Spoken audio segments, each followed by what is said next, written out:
Hoje nós vamos fazer mais um react, tá? É um react de um canal, não sei o nome do cara, o nome do canal é Jovens de Negócios, tá? E esse vídeo, neste momento que eu estou aqui gravando com vocês, tem mais de 576 mil visualizações, tá? Um vídeo do canal do cara que se chama E se Karl Marx vivesse hoje em dia? Socialismo versus capitalismo, né?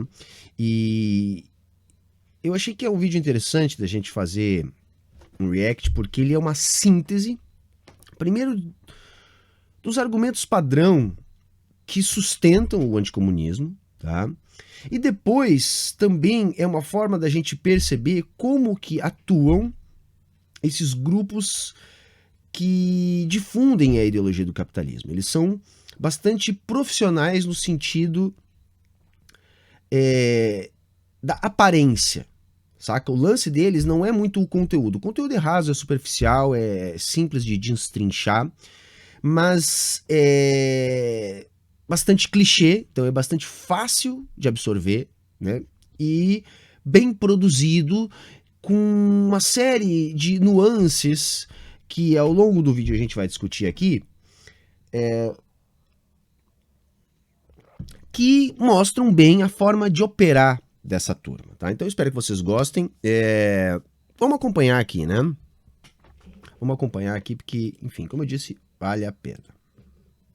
Era uma vez um menino nascido na cidadezinha de Treveris, no interior do antigo reino da Prússia. O ano era 1816. Sendo o terceiro filho de 9 filhos de uma família de classe média, esse menino cresceu para se tornar um jovem brilhante e curioso. Muito atraído pelas causas sociais, ao se formar, iniciou seu trabalho como redator em um jornal prussiano. Mas, como era forte crítico do governo da época, as suas matérias nos jornais desagradaram profundamente os governantes. Reparem que ele vai começando devagarinho, como alguém que é supostamente imparcial para narrar uma história para pessoas que desconhecem completamente. Então ele começa falando da vida do Marx. Tá? Eu não vou entrar em detalhes do que está certo e está errado, o foco do vídeo não é esse.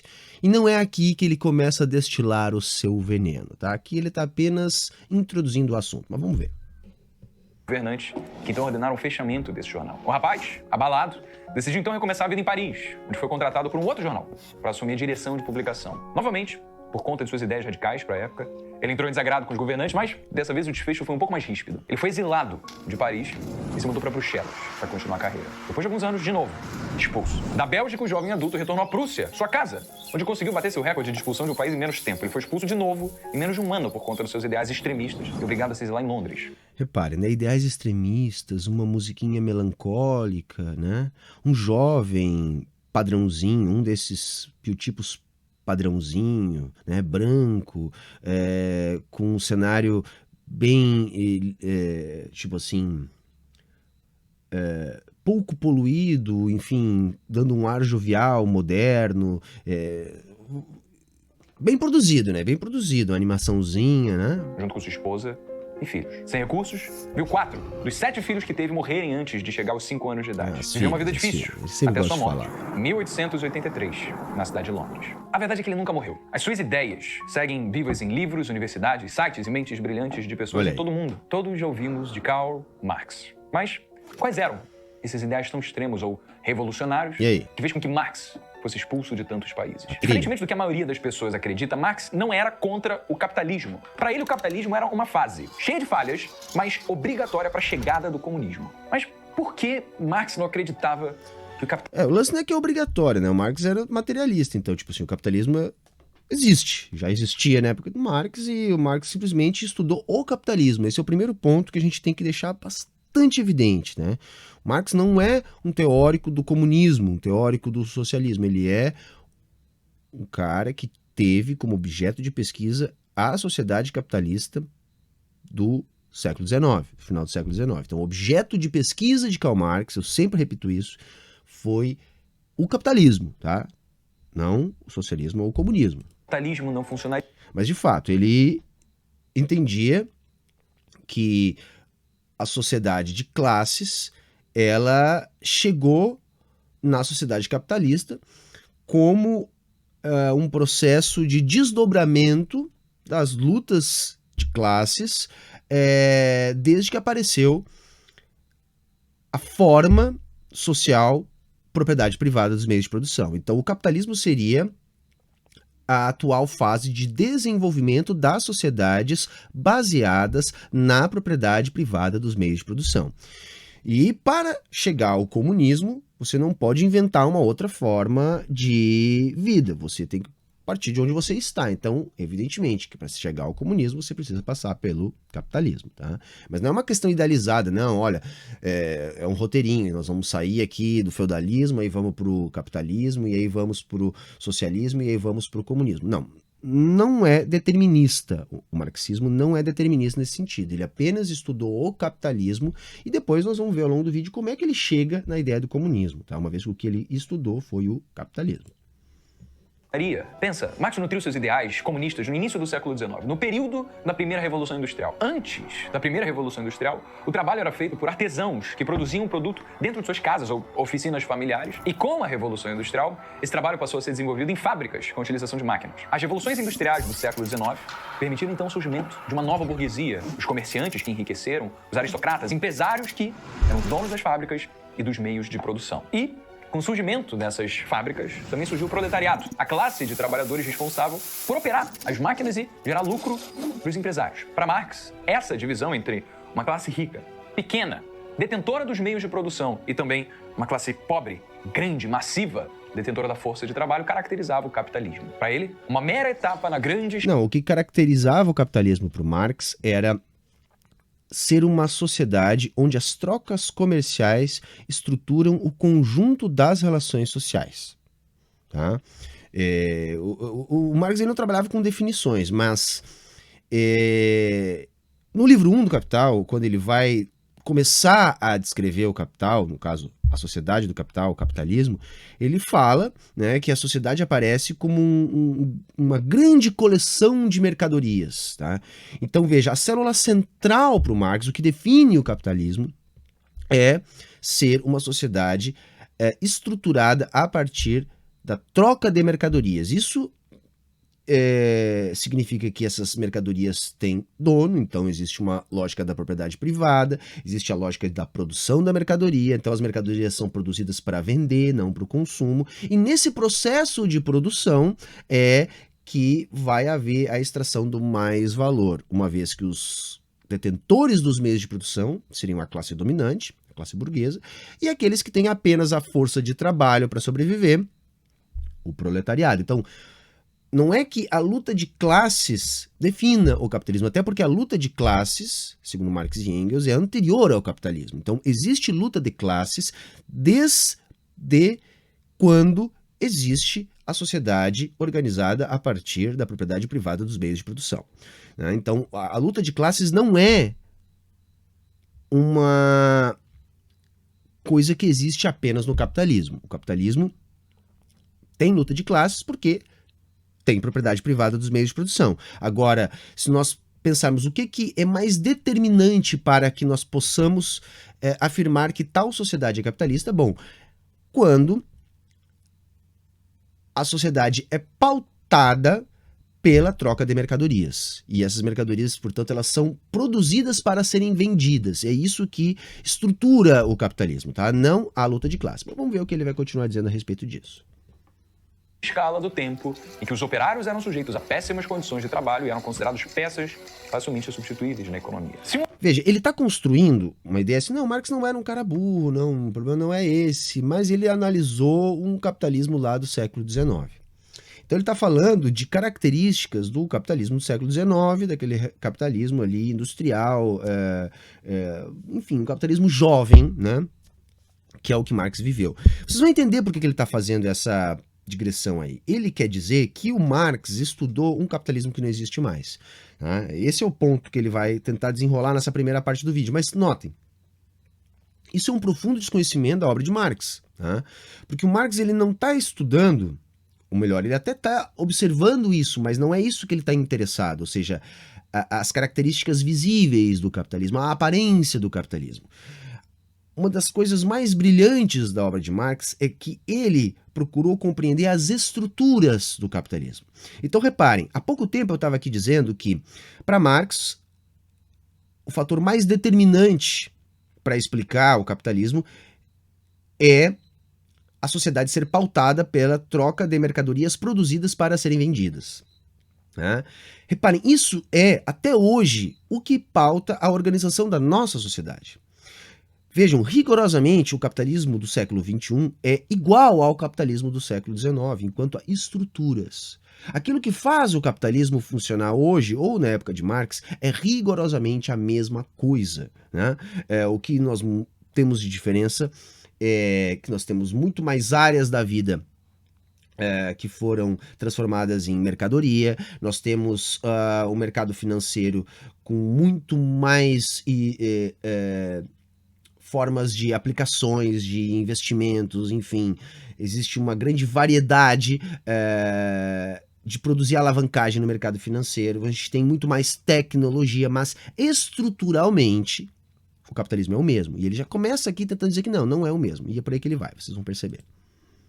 Se um operário perdesse um braço por conta das altas falhas de segurança dos equipamentos de maquinários da época, ele seria demitido e rapidamente substituído por outra pessoa que estava passando por péssimas condições de vida e estava desesperadamente em busca de algum dinheiro para sobreviver nas insalubres condições das cidades nesse sistema. Esse operário, o sem braço, agora sem emprego, dificilmente conseguiria algum outro trabalho na vida e provavelmente viveria às custas de esmolas na sua cidade. Mas isso era somente um pequeno fator, considerado todas as grandes falhas que Marx percebia no modelo capitalista. Outra coisa importante, tá, gente? Marx não faz uma avaliação moral sobre o capitalismo, nem sobre o capitalista. Tá? Então, assim, para o Marx o capitalismo não é malvado. A questão não é essa. Ele tem na sua lógica interna necessidades para poder existir. E nessas necessidades temos a exploração da força de trabalho, porque é dali que nasce o lucro, tá? Então é isso, tá? Mas vamos ver o que ele fala que seriam os problemas, né, da burguesia. Vamos lá. Marx percebeu que a burguesia, os empresários, apesar de serem a menor parcela da população, era uma classe dominante. Afinal, como essa classe era detentora dos meios de produção, ela tinha controle da maioria da população. O proletariado, controle sobre seus empregos, controle sobre seus salários, ou seja, enquanto o proletariado produzia bens e serviços em troca de salário, os donos do capital, as indústrias e os donos das fábricas vendiam esses bens para ter o seu lucro. Marx então via a economia... Ele tem uma questão aí que ele não falou. A classe dominante, ela é politicamente dominante. Porque ao controlar os meios de produção, não é só que ela controla o emprego diretamente. Ela estrutura politicamente a sociedade. Ela controla o Estado, ela estrutura as leis, ou seja, toda a sociedade é organizada a fim de manter a propriedade dos proprietários. Isso que faz dessa classe dominante. Porque, veja, sempre que uma classe é materialmente dominante, numa sociedade organizada a partir da propriedade privada dos meios de produção, essa classe é politicamente dominante. Tá? E essa dominação ela é política, ela é inclusive imposta pela aplicação da violência cotidiana. Porque, veja, se você tem uma minoria que controla os meios de produção e uma maioria que trabalha para o enriquecimento dessa minoria, essa maioria só é condicionada ao trabalho por causa dos aparatos de dominação de classe. Aparatos ideológicos, como esse rapazinho que está aqui ajudando a difundir, e aparatos militares, aparatos de aplicação de violência cotidiana. Né? Então, assim, no mundo capitalista, o que a polícia defende não é a vida, é a propriedade. Tá? Por exemplo, você pode matar uma pessoa que está tentando roubar o seu celular. Tá? Você vai poder se defender. Você vai dizer, olha, legítima defesa, etc, etc. Entendeu? Então, assim, a propriedade é mais importante para esse sistema do que a vida. É capitalista da seguinte forma: o valor de um produto poderia ser calculado pelo custo da matéria para produzir esse produto, mais o valor do trabalho realizado para... Não é bem assim, tá? Não é bem assim. Isso até eu aceitaria essa explicação, que ele quer chegar no mais valor, tá? Ou mais valia. Se fosse uma questão bem didática, simplesmente para que o trabalhador entendesse a exploração. Tá? Mas não é o caso dele. No caso dele, ele está querendo dizer que essa é a explicação robusta do Marx, para depois poder achar a falha. Tá? Porque não é bem assim. Transformar a matéria-prima em produto final. E aí também mais o lucro posteriormente adicionado para o empresário. Ou seja, o trabalhador obrigatoriamente precisa produzir um valor maior do que o que ele recebe em salários para que os empresários capitalistas e opressores extraíssem do proletariado uma mais-valia, ou lucro. Por exemplo, John é um operário de uma fábrica têxtil na Inglaterra no século XIX. John trabalha cerca de 13 horas por dia, com pequenas pausas para refeições precárias, em uma fábrica suja, escura e com ratos. Após um mês de trabalho, John Viu que ele enfatiza a questão das condições de trabalho na época. Hoje não é mais assim, né, gente? Né? Tipo as carvoarias, né? As fazendas de cana com o trabalho escravo ilegal, a exploração da indústria têxtil no mundo desenvolvido, não existe mais esse nível de exploração, porque o capitalismo já depurou isso. De cerca de 100 peças de roupa que, somadas, tem valor de 100 libras esterlinas. Apesar disso, John vai receber um salário de 10 libras esterlinas no mês. Para Marx, a mais-valia é a diferença do valor gerado pelo trabalhador, que no caso é de 100 libras esterlinas, para o valor recebido pelo trabalhador, que nesse caso é de 10 libras esterlinas. Então a mais-valia seria de 90 libras. Nesse exemplo. Então, de acordo com Marx, se o interesse do capitalista, do dono dos meios de produção, é aumentar os seus lucros, e para isso ele deve aumentar a sua mais-valia, e por outro lado o interesse dos operários é melhorar as suas condições de vida através de maiores salários e, consequentemente, de uma redução da mais-valia, os interesses de empresários e de operários são opostos. Marx assumiu, então, que isso geraria uma luta de classes, já que o empresário ganha à medida que o trabalhador perde. E no contexto em que Marx viveu, faz sentido. Imagina, você é um operário do século XIX que trabalha... Hoje não faz sentido. Não é bem assim, tá? A explicação da luta de classe. Isso também é um dos fatores que faz haver luta de classe, a questão do conflito distributivo. Mas não é só isso, tá? A questão central é, para que a sociedade seja estruturada a partir da propriedade privada dos meios de produção, você tem que ter um aparato jurídico, um aparato de aplicação da violência cotidiana, você tem que ter toda a organização política, econômica, social, pautada pela classe dominante. Então, vejam, o trabalhador só vai aceitar a exploração porque ele é obrigado a fazer isso. Ele não tem alternativa à exploração. Correto? Então, como ele não tem alternativa, ele acaba sendo explorado. Agora, o que a gente tem que compreender é que não é só uma questão de conflito distributivo. Nós temos uma sociedade dividida em classes sociais. Tá? Classes sociais. Alguns sobrevivem do trabalho, é a classe trabalhadora, outros sobrevivem do capital, a classe burguesa. Tá? É isso. Trabalha 13 horas por dia em lugar insalubre, podendo perder um braço e recebendo um salário muito baixo, enquanto o seu patrão recebe 10 vezes mais do que você e 10 vezes mais do que todos os outros empregados que ele tem na fábrica somados. Só que, além disso, o patrão tem acesso à segurança, à diversão, à saúde, a uma alimentação gostosa, coisas que você nunca vai ter nos seus anos de vida. Faz sentido assumir, então, que você, operário, e alguns dos seus companheiros de fábrica criem um certo ranço com o patrão? Claro. Ranço. Saca? Avaliação moral, ranço? Não, não é ranço. A questão é que o patrão vive do capital, não do trabalho. Então, se toda a sociedade precisa do trabalho para que existam coisas, é óbvio que o patrão está vivendo do trabalho que não é dele. Simples. A segunda falha do modelo capitalista percebida por Marx é que ganância dos empresários... Ganância. Olha só, de novo uma avaliação moral. Marx, então, via nos capitalistas pessoas gananciosas. Não. O capitalista também não tem opção. Se ele é um capitalista, ou ele extrai mais valor, ou ele participa da concorrência capitalista e tenta aumentar a sua taxa de lucro, aumentar a sua produtividade, ou ele sai do jogo. No mundo capitalista, o capitalista joga o jogo ou deixa de ser capitalista. Então não é, repito, uma avaliação moral. O capitalista não tem alternativa no capitalismo a não ser explorar a força de trabalho. Levaria a crises. Para Marx, a ganância era um fator incurável da burguesia. Para ele, essa ganância pelo lucro através da exploração de funcionários levaria fábricas a superproduzirem em algumas épocas, causando excesso de oferta, empilhamento... Não era ganância, que na verdade, assim, as crises do capitalismo não são crises de excesso de oferta, tá? Elas são crises de realização do capital. Tá? É aí que nós vamos ter. O problema da realização é rigorosamente o oposto do que ele está dizendo. Não é excesso de oferta, é falta de demanda.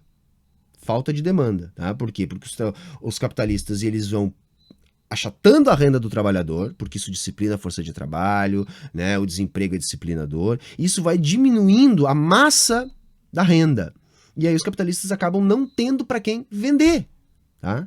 Não tendo para quem vender. Isso é um dos motivos da crise. O outro motivo da crise é a especulação financeira potencializada pela alavancagem no mercado financeiro. O Marx vai chamar isso de capital fictício. Então você gera uma bolha de capital fictício, ou seja, valores transacionados que não têm base material, não tem produção que sustenta este valor, ou seja, você tem um excessivo preço sobre as ações, mas as ações não têm de fato esse valor. E isso provoca as bolhas financeiras e as crises. Tá? Então não tem nada a ver com ganância dos capitalistas que querem produzir mais. Os capitalistas, eles atendem a estímulos, então eles vão produzir mais a partir do entendimento que há espaço para essa produção. Né?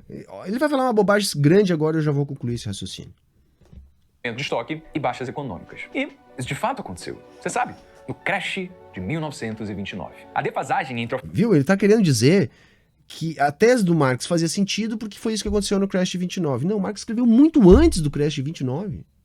Muito antes. O Marx já estava morto há muito tempo. O Engels já estava morto há muito tempo em 1929. E o crash de 29 houve um excesso de oferta, mas por uma questão conjuntural, que foi a questão da guerra. Durante a guerra que aconteceu na Europa, né, as batalhas aconteceram na Primeira Guerra na Europa, né, e então os parques produtivos na Europa não estavam produzindo, a não ser aquilo que era voltado para o esforço de guerra, fazendo com que os países da Europa passassem a importar muito mais do que importavam num período normal, digamos assim, né? Um período que não fosse de guerra. Isso fez com que a produção nas Américas, por exemplo, no Brasil, Estados Unidos e outros lugares, crescesse muito. Quando houve a recuperação da produção na Europa, depois da guerra, né, com algum delay, vai haver uma demora para que os agentes econômicos conseguissem se reajustar em função da ampliação que eles tinham feito da sua capacidade produtiva para atender à elevação da demanda durante a guerra. Quer dizer, a explicação do cara está completamente errada, tá? Tanto do argumento do Marx, quanto pro argumento da crise. Oferta e demanda foi justamente um dos motivos pelo qual, após a crise de 1929, quase um terço do mundo tenha se deixado cair sob o controle dos regimes socialistas. Viu outra bobagem que ele falou agora? Então veja, a crise meio que deu razão pro Marx, e aí então por causa disso o mundo virou comunista, metade do mundo virou comunista. Porra, a Revolução Russa em 1917, caramba! 1930, saca? Então quer dizer, ele tá ligando as revoluções socialistas do século XX à Revolução de 30, sendo que não tem nada a ver uma coisa com outra. Ao contrário, o bloco socialista sobrevive à crise dos anos 30 muito melhor, justamente por não estar interligado ao sistema financeiro que quebrou em função também das inovações, da alavancagem, do excesso de liberalismo da época. Tanto é que ele foi altamente regulamentado, né, o mercado capitalista depois disso. Que eu já vou explicar o que são exatamente. É como se Marx tivesse previsto exatamente o que ia acontecer, ganhando muitos adeptos após o crash de 1929. Nada a ver, nada a ver. Uma outra bobagem. Que Marx percebia no capitalismo é que Marx acreditava que o capitalismo é o criador natural de monopólios. Porque para ele, uma empresa não ia tentar só reduzir os seus custos de produção para aumentar a mais-valia, porque para ele, uma empresa iria tentar reduzir o seu preço de um ponto menor do que os seus concorrentes para ganhar mais participação no mercado desse concorrente. Nesse processo, essa concorrência exacerbada leva inevitavelmente à falência das empresas que não conseguem sustentar os preços baixos por muito tempo e vão à falência. Que não conseguem competir com preços baixos por muito tempo contra as empresas concorrentes que têm mais caixa. Com isso, cada vez menos produtores controlariam os meios de produção e uma burguesia sempre menor e mais concentrada teria mais riqueza. Percebendo? Tá, mas agora vamos ver uma coisa. Não é bem essa a explicação. Tem a explicação dos monopólios. O primeiro que é um fato, né, gente? É um fato. O monopólio no capitalismo é um fato. A tendência à formação de monopólios é um fato. Isso a gente pode dar muitos exemplos, né? Quantas empresas fabricam aviões comerciais no mundo depois de 200 anos de desenvolvimento da indústria capitalista? Você tem a Boeing e você tem a Airbus. Duas, basicamente. Na indústria automobilística isso é muito ilustrativo, tá? Há 50 anos atrás se tinham 300 grandes marcas, hoje deve ter 10 ou 20 grandes marcas. São conglomerados. Porque vejam, gente, a lógica da formação de monopólios é uma lógica muito capitalista. Por quê?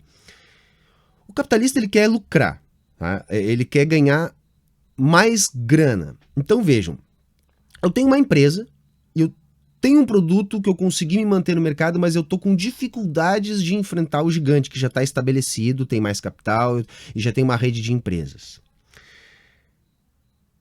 Aí essa empresa grande me faz uma oferta para comprar a minha empresa. Vamos pegar o mercado de cerveja aqui no Brasil, porque isso aconteceu aqui no Brasil, né? Hoje tudo é basicamente da Ambev, né? E antes cada marca da Ambev era uma empresa diferente, né? Então você tinha, né, a Skol, você tinha a Brahma, você tinha a Antártica, né? Agora é tudo Ambev. E a Ambev segue comprando outras menores que vão surgindo. Então quando surge uma menor, para a Ambev é interessante fazer uma oferta. Por quê? Bom, porque aquela empresa nova pode ter um produto bom, é um concorrente, eu vou ter que estar disputando preço, disputando o mercado. Se aquela empresa for minha também e fazer parte do meu portfólio, não tem problema nenhum. É mais diversidade para as pessoas escolherem, mesmo que seja apenas uma marca diferente da mesma empresa. Para quem está enfrentando a concorrência da grande, né, uma marca pequena de cerveja, por exemplo, também é interessante vender, porque não vai ter que enfrentar a concorrência da gigante, vai receber uma grana suficiente, né, para continuar acumulando capital. Geralmente você fica com uma participação nos lucros, ganha mais uma grana preta, saca? É assim que funciona a formação de monopólios. Então acontecem as fusões. Então todos os capitalistas ganham dentro desse processo, tá? Porque é uma maneira de eliminar a concorrência e colocar o preço que a gente quiser, saca? Há um mito de que há uma diversidade de opções no capitalismo, o que é rigorosamente uma grande mentira. Olha pra cara desse moleque aí. Olha o padrãozinho dele. Ele poderia ser qualquer um moleque branco, classe média, padrãozinho, de qualquer lugar desenvolvido do capitalismo. Saca? Você consegue olhar pra ele, não, esse cara é um brasileiro? Não, ele tem o padrão que é o padrão que vai formatando as coisas no capitalismo, deixando tudo igual. Tudo igual, gente. Né? Hoje nós temos muitas opções de telefone. Eles são diferentes? Não, tem mais memória, menos memória, mas é todos o mesmo formato, todos o mesmo tamanho. De novo, a indústria automobilística. É muito visível isso na indústria automobilística. Antigamente nós tínhamos muitos tipos de carros, tipos diferentes de carros, né, que simplesmente foram desaparecendo, porque o mercado vai observando a tendência das pessoas, daquilo que elas vão preferindo mais, e eles vão eliminando aquela produção daquilo que não é mais preferível, e vai ficando apenas coisas atomizadas. Por exemplo, hoje o mercado de carros é basicamente carros compactos ou SUVs. Né? Aí você tem as caminhonetes grandes, por aí vai, mas antigamente você tinha minivan, você tinha perua, né? Os sedãs praticamente sumiram. Ou seja, os tipos vão desaparecendo. Você entra no mercado, né, quem tem aqui um mercadinho sabe, você tem 2 ou 3 fornecedores para todos os produtos que são vendidos dentro do mercado.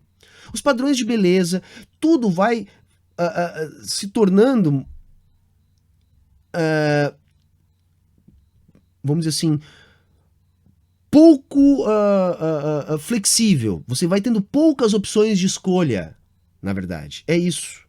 Além do que, essas opções, elas só existem para quem pode pagar. Saca? Para a maior parte da população, praticamente não há possibilidade de escolha. Nem no que você vai comer, nem no que você vai vestir, nem na escola que você vai estudar, nem para onde você vai ir, onde você vai morar. Você não tem essa liberdade que eles vendem. Nem entre os ricos, porque as coisas vão ficando cada vez com menos opções, porque os padrões vão impondo, muito menos entre os pobres, que a grana não permite que as pessoas escolham. Tá?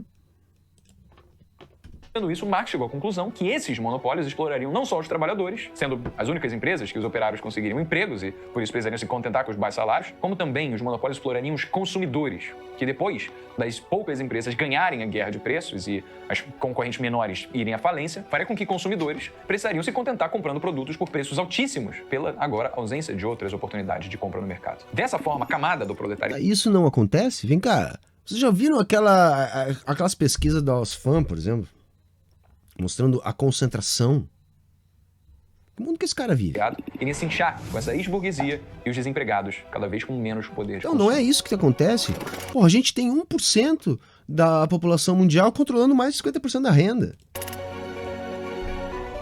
A quarta falha que Marx via era que, um dia, o proletariado perceberia que ganha dinheiro para produzir exatamente o que gasta dinheiro consumindo. Num ciclo em que dinheiro sempre volta para a mão dos empresários, deixando os empresários mais ricos, enquanto o dinheiro dos empregados sempre sai do seu bolso de volta para os patrões, tornando os empregados sempre mais pobres. Então, Marx acreditava que o proletariado, ao perceber essa sua indispensável importância na produção dos produtos e no consumo desses produtos, o proletariado então pegaria em armas e tentaria se livrar da opressão através de uma revolução. Veja, ele está dizendo como se isso fosse inevitável, como se o Marx tivesse dito que isso é inevitável, o que é rigorosamente falso.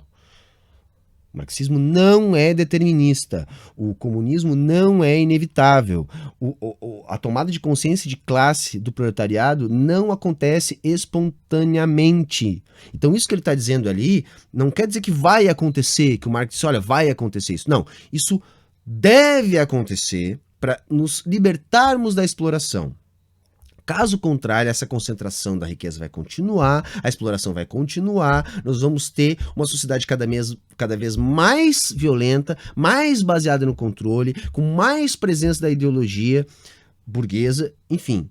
Não é necessariamente que isso vai acontecer. Isso só vai acontecer se houver organização da classe trabalhadora. Tá? Então, ele está de novo errado no que ele está falando sobre Marx. Derrubando a classe dominante e assumindo totalmente o controle dos meios de produção, instaurando o socialismo. Um modelo em que o Estado, governado pela maioria proletária, assume os meios de produção como as fábricas, por meio de empresas estatais. Empresas estatais são aquelas cujo controle é feito pelo governo. Vejam, isso é uma forma de organizar o socialismo, que ele está falando, não é a forma. Vejam, o comunismo só vai surgir quando acontecer a socialização dos meios de produção. Então, em algum momento, os meios de produção precisarão necessariamente serem controlados pela classe trabalhadora. De fato, isso é inevitável. Agora, o socialismo é a ditadura do proletariado, ou seja, onde politicamente os trabalhadores passam a controlar os aparatos de dominação, ou seja, o Estado. E aí, então, eles passam a produzir, organizar a produção do Estado a fim de atender às demandas da classe trabalhadora. Isso é socialismo. Então, uma etapa de transição do capitalismo para o comunismo, onde, gradativamente, as relações capitalistas de produção vão desaparecendo, sendo substituídas por relações comunistas de produção.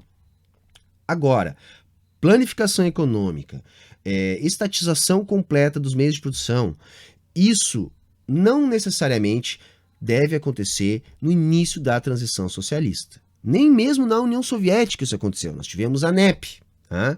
E depois nós vamos ter a planificação econômica. Mas hoje, por exemplo, na China, embora o Estado controle a maior parte da economia, existe uma regulamentação sobre setores privados da produção. E nem por isso, necessariamente, a China não é socialista. Tá? A China até pode não ser socialista, isso é uma outra discussão, mas não é por causa do não controle proletário do conjunto dos meios de produção. Não é isso que pode fazer com que a China não seja socialista. Não é isso. Tá? Por quê? Isso não está escrito em nenhum lugar da obra de Marx. Tá? O Marx ele não dá uma fórmula de bolo para a construção do socialismo. Tá? Ele fala como que estruturalmente deve acontecer o movimento e em algum momento é necessária a socialização dos meios de produção. Agora, não está escrito que você faz a revolução e imediatamente precisa estatizar todas as fábricas, fazendas, etc. Esse modelo também é conhecido como uma economia planificada, em que o governo diz para as fábricas exatamente o que elas têm que produzir e quanto. E o socialismo, então, seria o penúltimo passo para a etapa final prevista por Marx. O comunismo, uma sociedade igualitária, sem classes sociais... Saca na música de tensão. Oh, agora veio o mal, o socialismo, o mal. E sem Estado. Uma sociedade baseada na propriedade comum dos meios de produção, onde tudo é de todos. Para Marx, o comunismo seria o destino natural e inevitável, dado as falhas do capitalismo. Seria a última etapa. Saca? Não é natural e inevitável, tá? Ele é o destino se nós conseguirmos acabar com a organização da sociedade a partir da propriedade privada dos meios de produção. Mas isso vem como consciência da classe trabalhadora, organização e revolução proletária. Tá? O que não é algo inevitável. Tá? A etapa que levaria a humanidade a seu último estágio de desenvolvimento. É por isso que Marx, com seu Manifesto Comunista de 1848, nas suas palavras finais disse o seguinte: os proletários não têm nada a perder senão os seus grilhões. Tem um mundo para ganhar. Trabalhadores de todos os países únicos. Portanto, Marx não era contra o capitalismo. Marx simplesmente viu o capitalismo como etapa necessária para o progresso econômico. Ou seja, o capitalismo deve... Não era contra o capitalismo, tá certo, mas não é assim que é necessário. Não, é um dado. Marx não inventou, não idealizou o que seria o mundo. Ele olhou para o mundo capitalista e estudou aquilo. Ele disse, olha, isso aqui funciona assim, isso desenvolve as forças produtivas, só isso acontece ao custo da exploração da força de trabalho. Se essa exploração é a origem dos problemas sociais, porque é isso, conforme vai aumentando a desigualdade social, aumentam os problemas sociais. Então, violência, roubo, corrupção, tudo isso é o suco do capitalismo, é o produto desse aumento da desigualdade social. Então, se a gente não quer uma sociedade cada vez mais problemática, a gente tem que acabar com a raiz desses problemas, que é a exploração, a concentração da riqueza. Bom, se a gente quer acabar com a exploração e concentração da riqueza para acabar com os problemas sociais, a gente tem que acabar com o capitalismo. É isso que ele vai dizer. Então o capitalismo ele tem que se transformar numa etapa de transição que nós vamos chamar de socialismo para poder chegar no comunismo. Deveria acontecer, porque essa seria a única forma de garantir a chegada do comunismo. Ele acreditava que o capitalismo era um sistema imperfeito. Claro, não dá para chegar no comunismo sem passar para o socialismo por um motivo muito simples. O comunismo é uma anarquia, no sentido de não haver Estado. E você não consegue pular de uma forma de organização da produção para outra sem uma etapa de transição. Então, realmente, não dá para sair do capitalismo e chegar no comunismo sem o socialismo. Numa etapa de transição cujas falhas inevitavelmente levaria à sua queda e substituição. Karl Marx não viveu para ver o surgimento do primeiro Estado pró-comunismo, a União Soviética. Apesar de acreditar que a revolução do proletariado ocorreria nos países principalmente industriais, como os da Europa Ocidental, os Estados Unidos... Veja, de novo, não é uma questão de acreditar. O Marx não idealizou porcaria nenhuma. Como ele achava que o aumento da desigualdade, portanto, o aumento da exploração, produziria mais crises, problemas sociais, ele acreditava que as ideias do socialismo teriam mais penetração onde esses antagonismos estivessem mais expostos, onde as contradições da burguesia estivessem mais visíveis, portanto, onde o capitalismo é mais desenvolvido.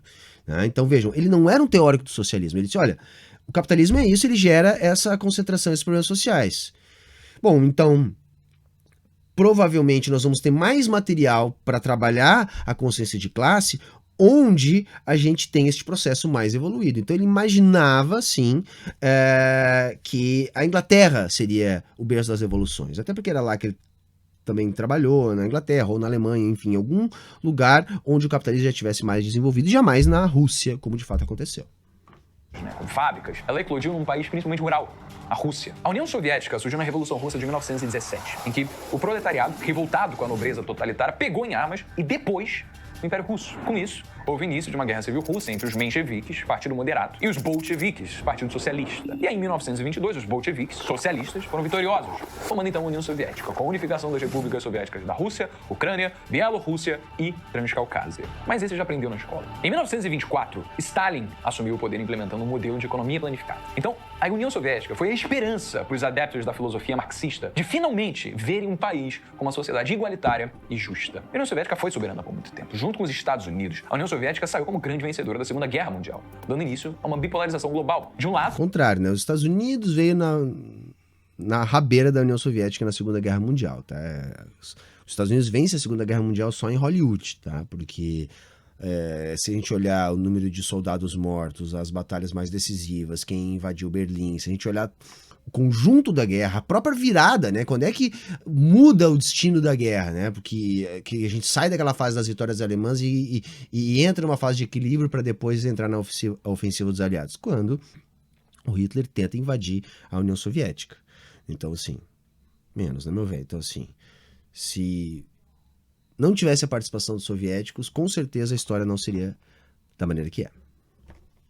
Socialismo soviético e do outro, o capitalismo norte-americano. Isso resultou no que a gente conhece hoje como a Guerra Fria, que a gente estuda nas aulas de história, em que ambas as potências globais disputavam sobre qual tinha o melhor modelo econômico para ser utilizado no resto do mundo. E isso é legal, né? Porque, veja, se o o socialismo não funciona por causa da economia planificada, que é onde ele vai chegar, por que Guerra Fria? Saca? Se o socialismo de economia planificada necessariamente não funciona, necessariamente é inviável por causa do problema do cálculo econômico, que ele vai falar disso mais pra frente, né? Não com essas palavras, mas vai falar. Por que os Estados Unidos precisou fazer uma guerra no Vietnã, uma guerra na Coreia, uma guerra no Afeganistão? Por que os Estados Unidos precisou financiar a reconstrução de Berlim, causar uma falsa sensação de prosperidade na Alemanha Ocidental para causar problemas políticos no lado oriental? Por que os Estados Unidos investiram em tantos golpes de Estado no mundo subdesenvolvido para evitar revoluções socialistas? Por que tantos espiões? Por que tanta ação da CIA? Por que tanta pressão econômico-militar sobre a União Soviética se ela inevitavelmente iria falhar? Saca? Se é algo destinado a falhar, por que até hoje toda a indústria do cinema americano de massa sustenta anticomunismo? Por que até hoje a gente tem tanques de pensamento, né, os think tanks trabalhando custeados por bilionários para difundir esse tipo de ideologia que esse cara está difundindo aí, esse tipo de mentira, para evitar que as pessoas compreendam o que é o socialismo? Por quê? Se é só deixar ruir sozinho, porque é inviável, por que precisa tanto esforço dos capitalistas, do mundo capitalista, para evitar o socialismo? Por quê? Isso é uma coisa que, saca? Eles não se dão o trabalho de pensar nisso, né? Se não funciona porque está errado em essência, para que tanto esforço para fazer não funcionar? Para que tem que embargar Cuba? Para que tem que embargar a Coreia Popular? Por que não pode deixar eles trabalhar em paz, já que eles vão quebrar de qualquer jeito, porque é inviável? É porque não é inviável, nem mesmo este modelo de economia planificada que ele está começando a criticar.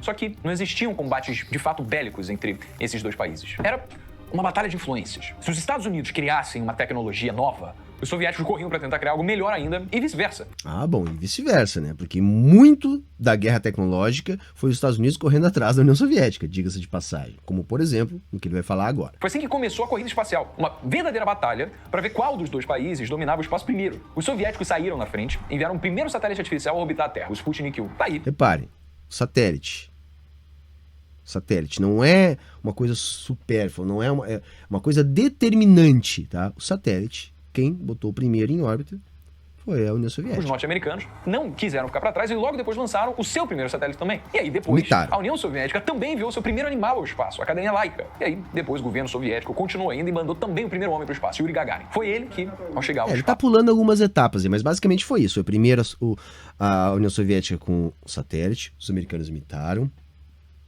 Depois a União Soviética mandando vida, né, para fora da Terra. Depois os Estados Unidos imitaram, né, mandaram também.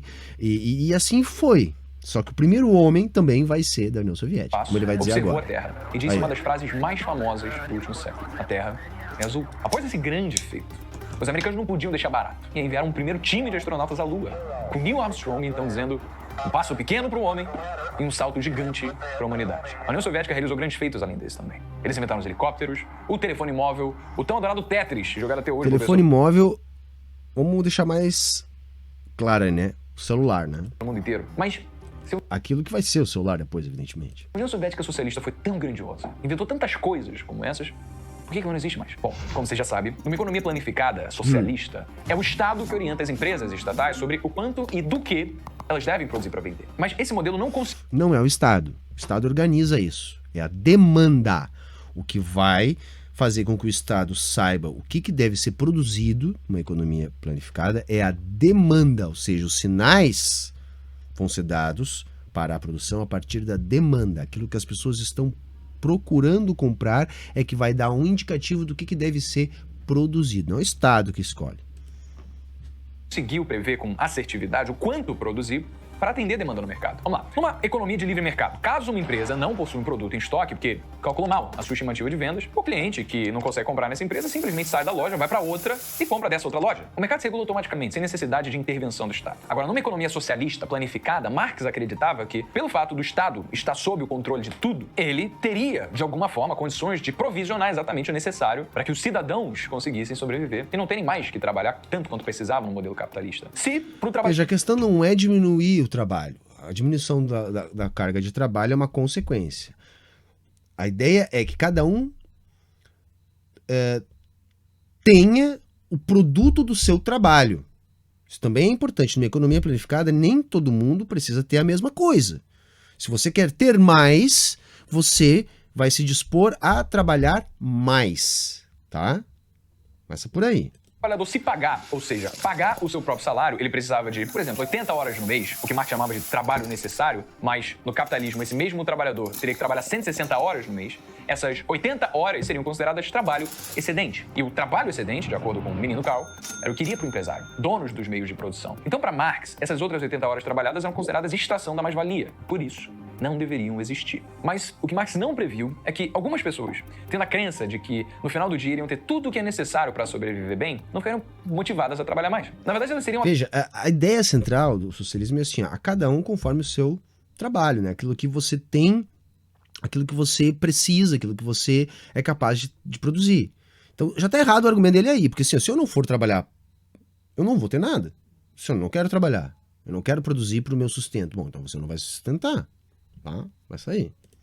Até menos produtivas do que o normal. Afinal, caso elas produzissem menos, alguém teria que produzir mais para compensar sua falta de trabalho. E as pessoas, então, que produzem mais, vendo que os frutos do seu trabalho estão sendo repartidos igualmente com as pessoas que não estão fazendo todo o esforço que elas estão fazendo... Já se ligaram que isso está errado, né? Mas vamos lá. Se desmotivam. E aí, eventualmente, iriam começar a produzir menos também. E se todos produzem menos, não tem sapato para todo mundo, não tem pasta de dente. Saca, tá tudo errado isso que ele está dizendo. Porque vejam, assim, as fábricas, elas... Existia na União Soviética, tá? Uma forma de calcular que é a matriz insumo-produto. Tá? Então você consegue, a partir dessa matriz de Leontiev, matriz insumo-produto, fazer o cálculo daquilo que é necessário para a produção. De todos os insumos, né? Você vai produzir uma máquina complexa, você precisa de muitos insumos, muitos produtos que têm que ser produzidos antes do produto final. Tudo isso podia ser calculado a partir dessas enormes tabelas organizadas, por exemplo, através da matriz de Leontiev. Isso dava uns cálculos enormes, mas esses cálculos eram feitos com base na demanda. Então, conforme os sinais de demanda, ou seja, aquilo que estava sendo vendido no mercado, o Estado conseguia saber o que era necessário produzir. Rigorosamente como é no capitalismo. Rigorosamente como é no capitalismo. A diferença é que você não tem extração de mais valor, né? Os trabalhadores podem produzir mais e ficar com essa produção, ficar com o fruto dessa produção. A diferença é que no capitalismo, quando se aumenta a carga de trabalho, não aumenta necessariamente a parte que fica com o trabalhador. Por quê? Porque essa parte acaba ficando com o capitalista. Numa sociedade planificada isso não acontece. E o pior de tudo, não tem comida também. Imagina comigo a seguinte situação, para ficar claro. O seu professor da escola ou da faculdade decide... Essa historinha é uma fanfic que eles adoram repetir, tá? Vamos ouvir, depois eu vou falar. É uma bobagem do início ao fim. É uma falsa analogia, tá? Completamente falsa. Não tem cabimento. Instaurar um regime socialista nas avaliações das provas. Então, no final de cada prova, as notas de todos os alunos vão ser somadas e divididas pela quantidade de alunos. Dessa forma, a nota individual de cada aluno vai ser a média das notas da turma. Vamos lá, no final da primeira prova, os alunos mais estudiosos tiram as suas notas como estavam acostumados, entre 9 e 10. E os alunos que se esforçaram minimamente tiraram notas entre 6 ou 7. E os alunos que não se dedicaram, estudaram mal, tiram entre 1 e 5. Mas, como esse é um regime socialista, a média da turma vai ser o resultado individual de cada um. Então, nessa primeira... Já viram o primeiro erro, né? Tipo assim... Não é conforme cada um trabalhou, é igual para todo mundo. Não interessa se você trabalhou mais. Se você trabalhou mais, você vai dar para aquele que não trabalha. Não é assim. Primeira prova, a média geral ficou 7, alavancada pelos bons alunos que se esforçaram e estudaram bastante. E aí veio a segunda prova, e foi um pouquinho diferente. Os alunos mais estudiosos continuaram tirando notas entre 9 e 10 porque ficaram insatisfeitos pelo resultado. Segundo erro, tá? Não são alunos, são unidades produtivas. E dentro de uma economia planejada, essas unidades produtivas, elas precisam produzir para atender a demanda. Então você tem um cálculo de demanda e você tem metas de produção por cada unidade produtiva. Então esses alunos que ele está viajando aí, dizendo uns tiraram 10, outros 0, outros 5 e tal, não podem ser comparados com fábricas porque as unidades produtivas precisam atender a demanda. Elas precisam bater as metas, elas têm que produzir. Não dá para ser, não vou produzir hoje, estou cansado, não quero, eu sou preguiçoso. Não, você tem que bater essas metas, né? Você tem que chegar na produção. É isso, tá? Anterior ter sido menor do que eles mereciam, e os alunos que se esforçaram minimamente na primeira prova perceberam que não precisariam se esforçar mais, porque eles, sem se esforçar, iriam continuar tirando notas boas, né, que pra eles é o suficiente. E aí, como esses alunos médios não quiseram estudar pra essa prova, eles acabaram tirando abaixo de 5. E os alunos que antes não estudaram nada, agora também continuaram estudando nada e ficaram felizes da vida, porque nunca tiraram uma nota tão boa com tão pouco esforço. E aí, eles tiraram 0. E, no final, a média da turma alavancada também pelos alunos estudiosos foi 5. E aí, por fim, veio a terceira prova. O que aconteceu nessa terceira prova foi que os alunos mais estudiosos estavam tão frustrados com a situação de estudarem muito, tirarem uma nota boa, e no final tem um 5 lançado no seu boletim, que eles simplesmente decidiram não estudar também. E aí os alunos que costumavam se esforçar minimamente, eles simplesmente passaram também a não estudar, porque já estavam tirando uma nota mínima sem precisar fazer esforço. E por fim, os alunos que nunca estudaram continuaram de novo não estudando. E em resumo da ópera, a média da turma foi de 2,5 e todos foram reprovados. O socialismo funciona assim. Na União Soviética, de economia planificada socialista, uma das características mais marcantes eram as prateleiras vazias. A escassez de... Isso é rigorosamente falso, isso é uma mentira cabeluda. Pega a entrevista do Petkovic falando que no socialismo era um país maravilha, que todo mundo tinha tudo, que tinha emprego, que praticavam esportes, que comiam bem, que tinham de morar. A União Soviética não ficou pobre, gente. Saca? A União Soviética, em 1920, era um país fudido, miserável. Em 1950, disputava para ser o país mais rico do mundo. Então é falso essa ideia. Vejam, não, a realidade não sustenta a historinha da carochinha que ele contou. Porque aquilo não aconteceu. Não, a União Soviética teve um aumento brutal de produtividade, de ganho de qualidade de vida. Brutal, um salto que eu acho que só a China está conseguindo repetir. E não sei se com a velocidade que a União Soviética conseguiu fazer lá na época. Então não se sustenta o que ele está falando. Não se sustenta porque a produtividade aumentou com a planificação. Produtos era constante porque produtos e serviços não eram entregues na hora, na quantidade necessária. Porque... Sabe que isso que ele está dizendo, que faltava produto e não sei o quê, isso ele rigorosamente tirou da bunda. A produtividade do todo diminuiu. E além disso, como era o Estado que orientava as estatais sobre o que produzir, não existia variedade de produto para a população além daquela que o Estado impôs. Ou seja, não existe liberdade de escolha. O consumidor está preso ao que o governo decidiu oferecer. Por exemplo, a gente sabe que em todos os... Não havia liberdade de escolha. Aí voltamos lá porque eu falei no início, né? A gente tem liberdade de escolha. Hoje, você pode escolher aí o que você consome, mesmo se você tiver dinheiro. Qual a sua liberdade? Olha a cara do sujeito aí. Eu tô dizendo, ele é igual. Ele é igual, ele é uma pessoa igual a todo mundo. Que escolha, né?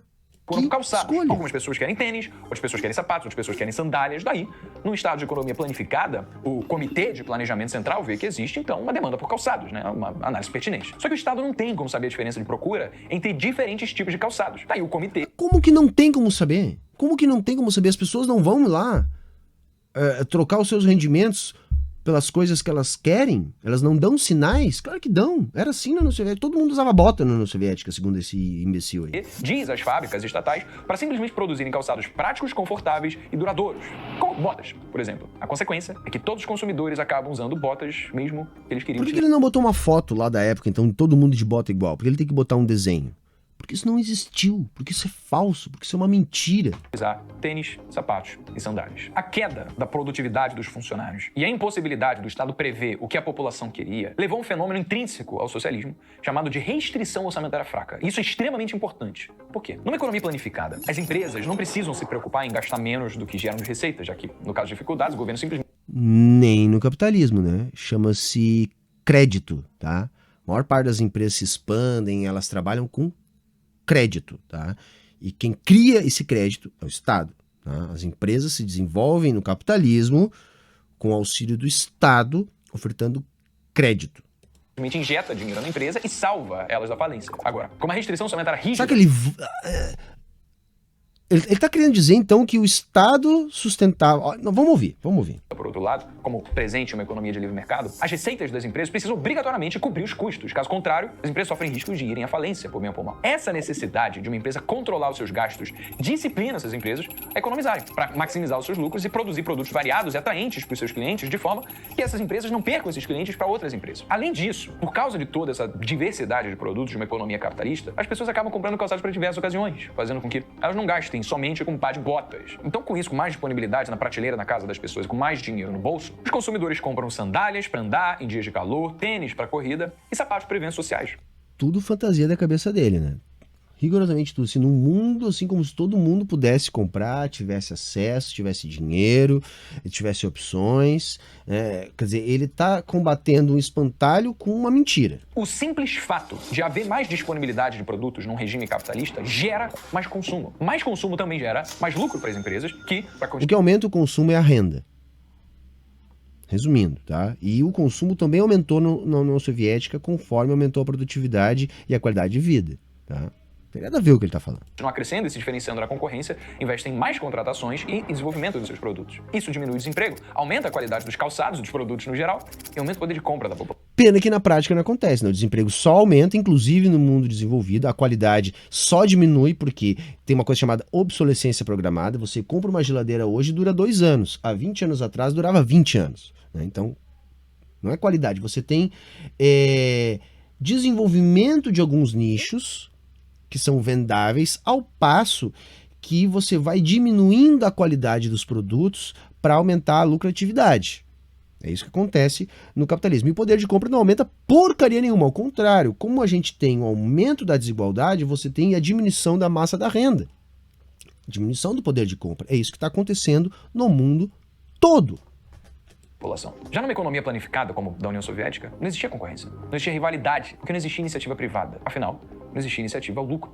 Mas eu tô tranquilo com uma sandáliazinha só, com sapatinho. Eu não sou de comprar muito não, inclusive detesto essa extravagância humana toda, supérflua. Legal, mas pensa no seguinte, a promessa do socialismo era que o Estado cuidasse da população oferecendo todos os serviços, bens básicos de sobrevivência, para todo mundo. Mas, pro Estado oferecer serviços de qualidade para toda a população, por mais essenciais que sejam, ele precisa de quê? Ele precisa de dinheiro. E esse dinheiro vem de onde? De onde vem? Mas como o Estado não gera rico? Então, para aí. Dinheiro vem do imposto, massa. Para cobrar imposto, então, tem que ter dinheiro na iniciativa privada, é isso. Então, vamos imaginar, olha a bobagem que ele está falando. Na União Soviética, economia planificada, o Estado vivia de imposto. Então, ele tinha que cobrar das pessoas para poder investir. Quer dizer, não existe um mecanismo de criação de crédito. Não existe um mecanismo básico de alavancagem de toda a estrutura, por exemplo, existente no capitalismo. Nada disso. Ele tem que tirar o dinheiro das próprias pessoas. Ele não pode simplesmente organizar a produção, como inclusive acontece no capitalismo. Só que é o seguinte, gente, vamos parar a pensar numa coisa bem elementar, tá? Para o Estado recolher imposto, tem que haver dinheiro em circulação, né? Porque o imposto é cobrado em dinheiro. De onde é que veio esse dinheiro para que o Estado cobre imposto? Ele nasceu do chão? Ele caiu do céu? Ou foi o Estado que colocou esse dinheiro em circulação? Essa moeda, pelo menos, em circulação, para fazer isso circular na economia. Entende a bobagem que ele está falando? Ele só consome para sustentar a sua estrutura, pensa comigo. A forma como então o Estado se sustenta através dos impostos cobrados sobre as empresas, empregados e consumidores. Acontece que, se não tem iniciativa privada em uma economia socialista, então não tem empresas além daquelas que o Estado controla. Ou seja, poucas empresas sem concorrência são incapazes de oferecer o que o mercado quer consumir. Isso faz com que as empresas vendam muito pouco, e se as empresas vendem pouco é porque tem poucas pessoas comprando. As pessoas não vão comprar se não tiver renda, tá? Se elas tiver renda, elas vão comprar no capitalismo, no socialismo, elas vão comprar, tá? Uma bobagem. Mas se o Estado ganha dinheiro sobre o resultado das empresas, sobre a renda e o consumo da população, então, numa economia socialista planificada, o Estado recolhe poucos impostos. E se o Estado recolhe poucos impostos... Não precisa nem recolher, tá? Pode ter 0 imposto, né? Na Coreia Popular não tem imposto, por exemplo. Por quê? Porque você não tem a lógica do capital para forçar a circulação da moeda. Você força a manutenção das estruturas produtivas de outra maneira, tá? Com a organização do Estado socialista. Tá? Quer dizer, uma bobagem. Ele tem pouco dinheiro para sustentar sua própria estrutura. O Estado não precisa de dinheiro. O Estado de economia planificada ele não precisa de dinheiro, ele precisa de recursos. Ele tem que ter energia, ele tem que ter matéria-prima, ele tem que ter trabalho para produzir essas coisas, ele tem que ter condições de impor a produção. Como é no capitalismo. No capitalismo, os aparatos de aplicação da violência cotidiana fazem com que o trabalhador trabalhe. No socialismo, você também vai ter aparatos de dominação que fazem com que a sociedade produza. É a mesma coisa. Você não precisa do dinheiro, você precisa dos recursos. E não faltou recursos para a União Soviética. Tá? Nós já vamos chegar nesse ponto. E custosa. E distribuir de volta para a sociedade na forma de serviços públicos de qualidade. Fez sentido? A economia planificada no socialismo trava a geração de riqueza. Ou seja, a última etapa prevista por Karl Marx, o comunismo, jamais teria fôlego para acontecer. Porque o inconformismo da sociedade com a pobreza gerada pelo socialismo iria eventualmente levar o modelo ao colapso. Saca que isso tipo assim, é da cabeça dele e dos liberais, porque não foi o que aconteceu. Rigorosamente não foi o que aconteceu. Houve um ganho de qualidade de vida, houve um aumento de produtividade, houve um aumento do acesso ao consumo. Saca? Então, não tem por que a sociedade, tá ruim, então não vou mais. Não é como assim tá ruim. Tá bom, melhorou. Saca? Não faz sentido o que ele tá dizendo. E capitalismo surgiria novamente, como aconteceu exatamente na União Soviética e na China. Riqueza é criada... Então, ele já pressupôs que a China é capitalista. Isso aí é altamente contestável. E na União Soviética não foi isso que fez o capitalismo voltar. Né? Por exemplo, eu disse que uma das questões centrais é a existência de recursos. Porque os recursos eles vão ser disputados pela sociedade que precisa produzir. A União Soviética precisou resistir à Guerra Fria. Então, quando a União Soviética estava produzindo um tanque de guerra, os recursos reais para a produção desse tanque de guerra, força de trabalho, matéria-prima, energia, etc., eram recursos disputados com outros setores da economia. Por exemplo, você teria que deixar, talvez, de produzir uma tombadeira, um caminhão ou dois, para produzir um tanque de guerra, porque os recursos eram disputados. Então, veja, você tinha uma Guerra Fria, uma pressão política externa tremenda que demandou uma grande transferência de recursos para essas áreas. E mesmo com essa enorme transferência que não seria necessária se não houvesse uma pressão externa política contra o socialismo, mesmo com isso a União Soviética cresceu. Se desenvolveu, aumentou a produtividade. Mesmo tendo que produzir bomba atômica, tanque de guerra, caça de guerra, avião de guerra, tendo que alimentar exércitos permanentes, tudo isso acontecendo, mesmo assim a União Soviética cresceu. E mesmo assim, o que fez a União Soviética acabar foi o quê? Infiltração política. Uma infiltração política, sobretudo no Partido Comunista Soviético. Então vejam, precisou de infiltração política, precisou de imperialismo, precisou de guerra, tá? E foi por isso, porque não foi por colapso econômico. Tanto é que pesquisas recentes dão conta que a maior parte da população russa, tá, tem saudade da economia planificada. Não é só o Petkovich, tá? Não é só o Petkovich, isso é até comum, tá, nas repúblicas soviéticas. Então, não foi porque baixou a produtividade, porque faltou produto, porque faltou dinheiro. Não, foi uma interferência política e uma interferência política somada a uma disputa por recursos reais demandados pela existência da Guerra Fria. Tá? Eu poderia classificar esses como os principais problemas. Então você teve perestroika, glasnost, você teve todo um processo de destruição do Partido Comunista, né, que implodiu a União Soviética. E isso foi produzido via imperialismo, via guerra. Porque se deixassem a União Soviética quietinha, né, ela continuava, pelo menos na época, se desenvolvendo. Então, mais uma vez, se o socialismo é falho e vai acabar de qualquer jeito, para que embargo, para que Guerra Fria? Né? Vejam que o que ele fala é uma idealização que não tem, rigorosamente, nenhuma ligação com a realidade. a partir da busca de empreendedores inovadores por lucro. A forma como esses empreendedores buscam lucros é se diferenciando no mercado, oferecendo produtos e serviços que vão ser mais úteis para a população do que aqueles que já existem hoje. No modelo socialista, não existe propriedade privada, não existe fintech como, por exemplo, o Nubank, Banco Inter, C6 Bank, XP, ou como essas... Tudo isso aí, ó, se juntar tudo que ele falou, serve pra porra nenhuma. Não produzem bosta nenhuma, são parasitas, produtores de bolhas financeiras e que fabricam dinheiro para emprestar para os outros. Tá? Então esse monte de lixo aí, ainda bem que não tinha. Ainda bem que não tinha. Porque a União Soviética era a vanguarda de tecnologia na época. Como a gente viu antes, como esse babaca falou, inclusive, assumindo que a União Soviética lançou o primeiro satélite. Tá? Outras instituições financeiras inovadoras. Porque não teria por que elas existirem, afinal... Até porque, gente, a inovação de verdade não vem do setor privado. Em nenhum lugar do mundo. Nada. Porque a pesquisa é quase que 100% financiada pelo Estado. 100%. E a inovação vem da pesquisa. Entendeu? O Nubank não desenvolveu bosta nenhuma. Pegou um nicho e passou a explorar o nicho. Internet veio da pesquisa e desenvolvimento do Estado, os celulares veio da pesquisa e desenvolvimento do Estado, o próprio sistema financeiro onde eles trabalham é organizado pelo Estado, quer dizer, não existiria nenhuma dessas porcarias que ele citou aí se não fosse o Estado.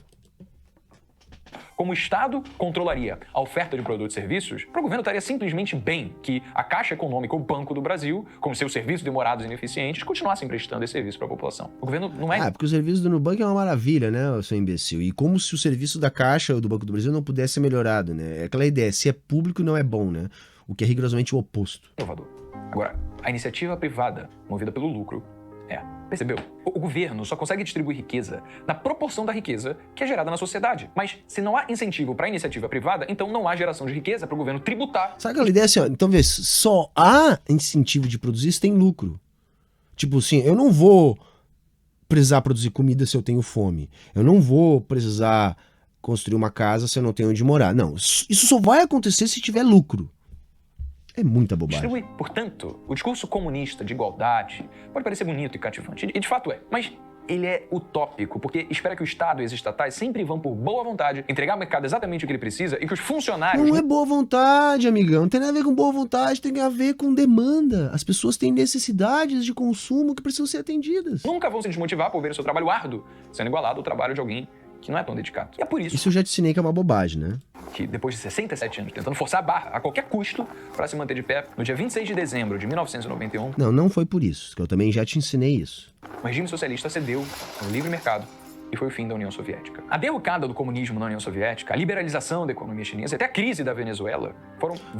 Ele meteu a Venezuela no meio. Mano, quando que a Venezuela foi socialista na vida, cara? Quando? Liberalização da economia na China. A China que controla a maior parte das terras agricultáveis. A China que tem não sei quantos bancos de desenvolvimento. A China que tem participação em praticamente todas as grandes empresas que atuam no seu mercado. A China que regula violentamente a sua conta de capitais, manipula uma cesta de moedas. Saca? Olha o caso da Evergrande, recente da China. Isso é um mercado liberalizado? Esse cara não tem ideia do que ele fala. Por muitos economistas, como evidência de que a teoria marxista estava errada. Se Marx vivesse hoje em dia, ele é um cara inteligente, ele iria perceber que haveria desconsiderado algumas coisas na sua tese original. Marx acreditava que empresas sempre competem por preços. Para ele, como a gente já falou, isso geraria monopólios, o que resultaria em mais exploração dos trabalhadores e também, eventualmente, exploração dos consumidores. A gente já sabe que isso não é uma verdade absoluta porque existem empresas que vendem produtos diferenciados para clientes que não são sensíveis a preço. Clientes de empresas como a Apple, eles compram um computador mais caro, um celular mais caro, porque acreditam que a interface é mais amiga. Não, eles compram porque é monopólio, cara, monopólio, entendeu? Então você tem uma... A Apple fez a mesma coisa que a Tesla está tentando fazer. Cria um conjunto de interfaces interligadas, tá? Então, uma vez que você entra dentro desse sistema aí, você começa a depender que os seus outros periféricos também sejam, tá? A mesma coisa que a Tesla faz. A Tesla não vende carro, ela vende um sistema para os carros operarem. Amigável, e porque também se identificam com a missão da Apple de inovar e desafiar o status quo. Clientes da Tesla, por exemplo, estão dispostos... Bobagem, tá? Ninguém se identifica porra nenhuma, tá? Ou é uma questão prática do sistema, do iOS, ou é status. tá? Mas já ele vai falar sobre isso. Vai pagar mais caro por um carro ecologicamente sustentável que acredita na missão. Não, o carro da Tesla não é economicamente sustentável. A produção de uma bateria de lítio é violentíssima para a natureza. Não tem porcaria nenhuma. O que o Tesla fez foi criar um sistema para os carros operarem, né? Tanto com navegação quanto abastecimento. Então você não vende apenas o carro, você vende o sistema operacional dos carros. É isso que está por trás do sucesso do Tesla, tá? Da empresa de acelerar a transição para o uso de energia renovável. Clientes da Gucci também pagam mais caro porque querem investir seu status através de roupas. Mercado de luxo. Se esse cara entendesse uma vírgula de Marx, ele ia saber que Marx gastou centenas de páginas para explicar o mercado de luxo. Mas esse cara é babaca demais para conseguir entender o que ele tá falando. E justamente pelos preços inacessíveis para uma parte das pessoas, faz com que essas pessoas que pagam caro sejam as poucas únicas que podem usar aquele produto. É exclusivo. Ou seja, preço não é tudo. Sempre vão existir pessoas dispostas a pagar mais caro por um produto diferenciado, mesmo apesar de existirem inúmeras outras. Não é pessoas, tá? É um determinado tipo de classe social que faz isso também para obter distinção. E o Marx escreveu bastante sobre isso. Concorrente, oferecendo produtos parecidos mais baratos. Outra, Marx também acreditava que as empresas sempre tentariam explorar seus funcionários, pagando menores salários para aumentar suas margens. Isso também não se concretizou. Ah, não! Então a reforma trabalhista no Brasil não aconteceu. Não, é uma ilusão. Né? Esse ataque aí que tá fazendo as pessoas trabalhar por R$400, R$500 por mês é uma ilusão. Isso não faz parte do capitalismo. Não, no capitalismo eles pagam cada vez salários maiores. Quer dizer, a crise do petismo no Brasil não foi por causa, né, entre tantos outros motivos, mas esse foi um motivo central do aumento persistente do salário mínimo acima da inflação que incomodou a burguesia. Quer dizer, não foi por isso. Sabe? Que mundo que esse jovem vive. Não dá pra acreditar que os caras falam isso e a cara não fica nem vermelha. Porque a concorrência do livre mercado, gerada pela iniciativa privada, faz com que existam, em cada dado momento, vários outros lugares em que o trabalhador pode simplesmente migrar pra trabalhar, caso se sinta injustiçado. Mas que filho da puta, cara, é muito playboy, velho, é muito playboy. Ah, não, mano, assim, ó, é que assim, ó, na cabeça desse jegue, a gente vive numa situação de pleno emprego, saca? Assim, não, o meu patrão tá me explorando, então assim, eu vou trabalhar pra outro. Saca? É pleno emprego. É fácil arrumar emprego. Não é uma realidade onde até o desempregado que já tá no Uber tá perdendo a chance de trabalhar no Uber por causa do preço da gasolina. Não. A gente escolhe, saca? É uma bobagem tão grande quanto negociar com o patrão. Pelo amor de Deus. Ou seja, caso o funcionário acredite que ele esteja sendo pago injustamente ou esteja vivendo em precárias condições de trabalho, ou sei lá, que esteja infeliz com qualquer outra coisa que seja, nada impede do funcionário pedir demissão, ir embora e buscar um emprego, um lugar... Meteu essa, cara, ele meteu... Você que tá me ouvindo, viu? Você tá trabalhando, seu emprego não é bom, pede demissão, cara. Pede demissão e vai pra outro lugar. Porra, tem 15, 20 empresas aí querendo o seu trabalho, você vai conseguir um salário melhor. Vai lá, tenta a sorte. Valorize mais. Isso não demorou muito para acontecer. Em 1914, só 31 anos depois da morte de Marx, Henry Ford decidiu aumentar o salário de seus funcionários em mais de 100%. O que ele estava tentando fazer era buscar mais funcionários que tinham uma mentalidade de ficar no negócio do longo prazo, para que essa força... Não, essa história é conhecidíssima. O Henry Ford queria popularizar a venda de automóveis. Então ele, para poder vender mais automóveis, decidiu ampliar o mercado consumidor de automóveis, expandindo este mercado para além da classe dominante, popularizando. Então ele vai pagar mais salários para injetar mais renda e aumentar a demanda, inclusive pelo seu próprio produto. Algo que o Marx, inclusive, explicou, cacete. De trabalho seja mais qualificada e mais profissional. E o que aconteceu? Desde que ele aumentou o salário, ele teve algum dos melhores números de produção de todos. Ele aumentou o salário, outras empresas vão começar a fazer a mesma coisa. Naquele momento ele vai ter esses melhores números porque começa a haver a popularização. A grande sacada do Ford foi a linha de montagem. A Mercedes-Benz é mais antiga. A Alemanha já estava produzindo carro, mas era artesanal, demorava muito tempo para ficar pronto o carro e o custo era maior. O que o Ford fez foi criar a linha de montagem, com isso ele barateou brutalmente o preço de produção dos seus modelos, porque ele conseguiu ganhar escala, e ele paga melhores salários, mas toda a indústria que estava surgindo ali estava elevando os salários. E essa elevação de salários aumentou a demanda generalizada, não só por carros, porque não é assim direto, saca, gente? Eu vou pagar um salário maior pro meu funcionário aqui da Ford, ele vai comprar um carro de mim. Não é só assim. Eu vou pagar um salário melhor para ele vai consumir mais no mercadinho, ele vai poder comprar uma casa, ele vai comprar mais roupa, e isso vai fazer com que tenha mais dinheiro na economia e mais pessoas vão poder ter postos de trabalho mais bem remunerados, isso tem a ver com produtividade, isso tem a ver com a tua posição na hierarquia de trabalho, por exemplo, cargos de gestão dos interesses da burguesia são mais bem remunerados. Então, havendo mais renda na sociedade que estava em transformação, mais pessoas começaram a consumir o produto do Henry Ford. O próprio Marx explica isso. E esse babaca vem dar esse miguezinho aí. Não, agora eu pago mais para meus salários. Não, ninguém paga mais.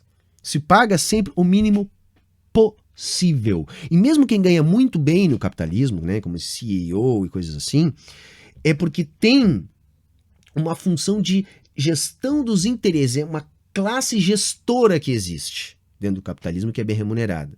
Mas essa franja de classe que é a gestora dos interesses do capitalismo, ela é uma porção ínfima da sociedade que consegue ter melhores salários. Então, por isso que você vai ter um juiz que tem um bom salário, você vai ter um CEO que tem um bom salário, você vai ter políticos que têm bons salários. São assalariados, mas são gestores dos interesses do capitalismo. Tirando esse tipo de trabalhador, sempre o salário é o menor possível, saca?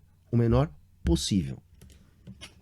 Os tempos da história da Ford. A sua produtividade também aumentou entre 40% e 70% e os seus lucros subiram em mais de 20% em um ano só, depois do anúncio do aumento salarial. Essas equipes com mais salários do Ford estavam mais concentradas, o que fez com que mais pessoas quisessem trabalhar para o Ford. E na realidade... Isso é tão estúpido, gente, que com o desenvolvimento da indústria automobilística, né, bem depois disso, o que aconteceu? As plantas produtivas foram transferidas para regiões do planeta onde os salários podem ser muito mais baixos que nos Estados Unidos. Sabe que não tem o menor sentido o que esse cara está dizendo? Entendeu? Porque eles vão, inclusive, a própria indústria automobilística vai transferir a sua produção para onde ela pode pagar menos, porque sempre se paga o menos possível. Essa é a lógica do capitalismo. No século XXI, as empresas não competem só por clientes, mas competem por funcionários também. Inclusive, as empresas mais visadas são justamente aquelas que oferecem as melhores condições de trabalho e, portanto, acabam atraindo as melhores pessoas. Breno, mas é uma ingenuidade pensar dessa forma. Muitos trabalhadores se submetem à exploração abusiva porque não sabem se vão conseguir melhores condições em outros lugares. Encontrar um emprego não é fácil assim. E os funcionários têm medo. Vou responder isso com uma história. Cara, olha só a explicação que ele vai dar pra isso. Cara, é bizarro que ele tenha tido coragem de falar isso. Um homem sábio e um idoso estavam na varanda da casa com o seu neto. Daí, sentado no chão entre eles, estava o cachorro do avô. Depois de alguns minutos, o cachorro começou a choramingar. E o neto então perguntou: avô, por que o cachorro tá chorando? O avô respondeu: porque ele deitou um emprego. Aí o neto retrucou: então por que ele não levanta? E o avô respondeu: porque não tá doendo o suficiente. Todos nós temos um limite do quanto a gente pode suportar. O empregador é incapaz de exigir que um funcionário trabalhe 7 dias por semana, 24 horas por dia, todos os dias em condições insalubres. É bem possível do empregador exigir isso, tá? Chama-se trabalho análogo à escravidão. Tá cheio por aí, tem em todo lugar. Sem alimentação. Ninguém concordaria com isso. E hoje existem mecanismos legais. Ninguém, né? Tipo assim, olha, ou você vai ser explorado ao máximo, ou você morre de fome. E aí? Não, ninguém vai ser explorado porque eu não vou me sujeitar a isso, então eu vou morrer de fome. Acho que impedem esse tipo de exploração. Funcionários só aceitam até o limite do que eles estão dispostos a suportar. E se esse limite em algum momento é ultrapassado, se o prego não dói o suficiente... Saca, o limite é fome, né? Mas é que você é um moleque leite com pera, criado dentro de um apartamento, né? Você tem uma visão idealizada do mundo que acha que não. Se eu pedir muito aqui pra minha mãe, bater o pé muito forte, me atirar no chão dentro do supermercado, eu vou ganhar meu brinquedinho, né? Mas não é assim, cara. Aqui embaixo a realidade é bem diferente. Eles ficam onde eles estão. Por último, vamos analisar a questão dos monopólios que Marx tinha previsto que a... Sacou? Se você não tem uma situação melhor, o problema é seu, galo. O problema é seu, galo. E isso tá na essência do pensamento liberal. Saca? Se você é pobre, você é menos humano. É porque você não é bom. É porque você não entrega nada para a sociedade. É porque você não oferece nada para a sociedade. É porque você é ruim. Se você é um mendigo, é porque você é um lixo. Se você é pobre, é porque você é ruim. É isso, o problema é seu. Saca? O problema é seu. Lá, na época do Marx, eles diziam que era por causa da vagabundagem, né? Quem não se dá bem é porque é vagabundo, não quer passar 16 horas dentro de uma fábrica. Hoje em dia, não dá pra falar nesses termos, então eles falam assim, não, a pessoa não se preparou, ela não inova, ela não empreende, ela não pensa fora da caixa, saca? Mas no fundo é a mesma merda. No fundo eles estão dizendo, o problema é seu, Galo, entendeu? Não tem nada a ver com a formação natural dos monopólios, não tem nada a ver com a herança, não tem nada a ver com a acumulação primitiva de capitais, não tem nada a ver com colonialismo, imperialismo, guerra, não, o problema é seu, que não consegue agregar valor à sociedade com o seu trabalho, né? E se você teve uma infância fodida, onde só conseguia comer uma vez, mal e porcamente, por dia, e que tinha que ficar horas caminhando ou de bicicleta para chegar na escola, numa escola com goteira, com um quadro todo quebrado, sem biblioteca, com um professor mal remunerado, faltando professor. Se você teve essa realidade e não consegue competir com um moleque leite com pera que tá aqui falando bonitinho na sua frente, o problema é seu. Porque esse moleque estudou a vida inteira no melhor colégio particular, nunca precisou trabalhar ao mesmo tempo que estuda, viajou para a Europa, para os Estados Unidos, teve acesso à internet, revista, escola de inglês, escola de música. E aí, se você não consegue competir com este moleque leite com pera nojento aqui da frente, o problema é seu. É isso que ele tá dizendo, o problema é seu, cara. Entendeu? Tipo, foda-se, saca? Ah, mano, eu dei sorte, saca? Eu sou herdeiro, saca? Eu nasci aqui, porra, se você nasceu na favela, foda-se, saca? O problema é seu, é isso que ele tá dizendo pra nós, hein? Revolução Industrial criaria. De fato, no início ocorreu a criação de grandes monopólios, tá? Principalmente nas grandes indústrias da época. Só no início, né? Hoje não tem mais monopólio, saca? Não existe mais monopólio. O monopólio acabou. O capitalismo acabou com os monopólios, saca? É isso. O capitalismo acabou com os monopólios, né? As práticas de dumping, cartéis, trustes começaram a aparecer no mercado e muitas pessoas foram realmente prejudicadas seriamente com isso. Mas os governos começaram a desempenhar um papel para proteger a manutenção de um mercado sem concorrência desleal e criou leis antitrustes que regem políticas globais até os dias de hoje. Então, que funcionam bem pra caramba, né, cara? Tipo a Microsoft, né? A Microsoft vive sendo acusada de monopólio. Ela mesma vai lá, ajuda a criar uma outra empresinha lá, pá, burla a lei. Parece que esse cara nunca ouviu falar em arbitragem, saca? Esse cara nunca ouviu... Não, ele acha que as leis são feitas para melhorar a vida das pessoas e não para garantir a propriedade dos proprietários. Sabe, é um mundo de faz de conta, cara. É assim, é uma falta de pé no chão que apavora, cara. E é isso, tem lá quase 600 mil views, uma bosta dessa. Inicialmente correto da criação de monopólios e conglomerados que iriam explorar trabalhadores e consumidores, o tempo provou que a melhor solução para a formação de monopólios é a criação e cumprimento de leis que impeçam isso. E acabou os monopólios, entendeu? Hoje os estados criaram leis que acabaram com os monopólios.